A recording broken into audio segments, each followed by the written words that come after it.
क्या भारत सिंधु नदी और उसकी दो सहायक नदियों को पाकिस्तान में बहने से रोक सकता है?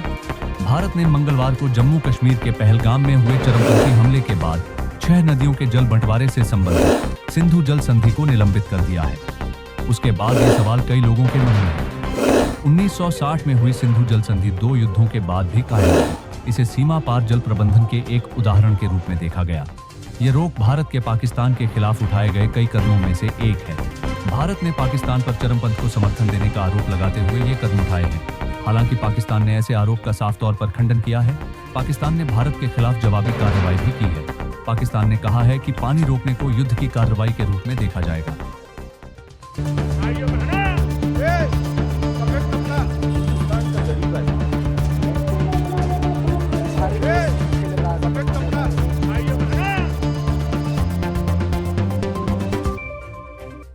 इस संधि के तहत सिंधु बेसिन की 3 पूर्वी नदियों जिसमें रावी, ब्यास और सतलुज का पानी भारत को आवंटित किया गया।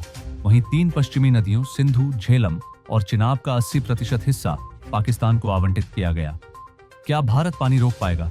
एक्सपर्ट्स का मानना है कि भारत के लिए पश्चिमी नदियों के पानी के प्रवाह को रोकना लगभग असंभव है, क्योंकि इसके लिए बड़ी स्टोरेज और इतनी मात्रा में पानी का प्रवाह मोड़ने के लिए जितनी नहरों की जरूरत है उतनी का भारत के पास फिलहाल अभाव है।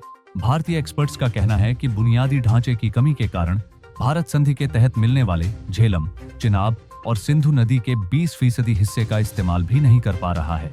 एक्सपर्ट्स का मानना है कि भारत अब पाकिस्तान को सूचित किए बिना मौजूदा बुनियादी ढांचे में बदलाव कर सकता है या फिर नए ढांचे का निर्माण कर सकता है।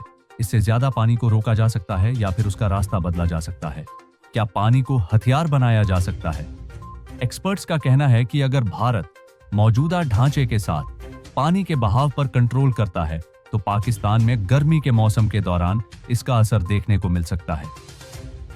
गर्मी के मौसम में पानी की उपलब्धता में कमी भी होती है।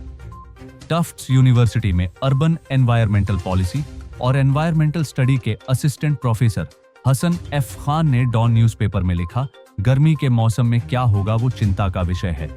उस वक्त पानी का बहाव कम होता है और स्टोरेज ज्यादा अहमियत रखती है। टाइमिंग बेहद महत्वपूर्ण है। इस क्षेत्र में मानसून के मौसम में बाढ़ आती है जो जून में शुरू होकर सितंबर तक चलती है, लेकिन पाकिस्तानी अधिकारियों का कहना है कि भारत पहले से बहुत कम हाइड्रोलॉजिकल डेटा शेयर कर रहा है। एक और मुद्दा जो हर बार तनाव बढ़ने के समय उठता है वो ये है कि क्या ऊपरी देश निचले देश के खिलाफ पानी को हथियार बना सकता है। इसे अक्सर वाटर बम कहा जाता है, जहां ऊपरी देश अस्थायी रूप से पानी को रोक सकता है और फिर बिना किसी चेतावनी के अचानक छोड़ सकता है, जिसकी वजह से निचले हिस्से में भारी नुकसान हो सकता है। एक्सपर्ट्स का कहना है कि भारत को सबसे पहले अपने ही क्षेत्र में बाढ़ का खतरा होगा, क्योंकि उसके बांध पाकिस्तान की सीमा से बहुत दूर है। लेकिन अब भारत बिना किसी पूर्व चेतावनी के अपने जलाशयों से गाद बहा सकता है, जिससे पाकिस्तान के हिस्से की तरफ नुकसान होगा। सिंधु जैसी हिमालयी नदियों में गाद का स्तर बहुत अधिक होता है। ये बांध और बैराजों में जल्दी ही जमा हो जाती है। इस गाद के अचानक बह जाने से नीचे की ओर काफी नुकसान हो सकता है। एक बड़ी तस्वीर और भी है। भारत ब्रह्मपुत्र बेसिन में चीन के नीचे की ओर है और सिंधु नदी तिब्बत से निकलती है। बाकी आपका इस खबर पर क्या विचार है, हमें कमेंट में बताएं और देश दुनिया से जुड़ी तमाम खबरों के लिए वार्ता 24 न्यूज चैनल को सब्सक्राइब करें। आप देख रहे हैं वार्ता 24।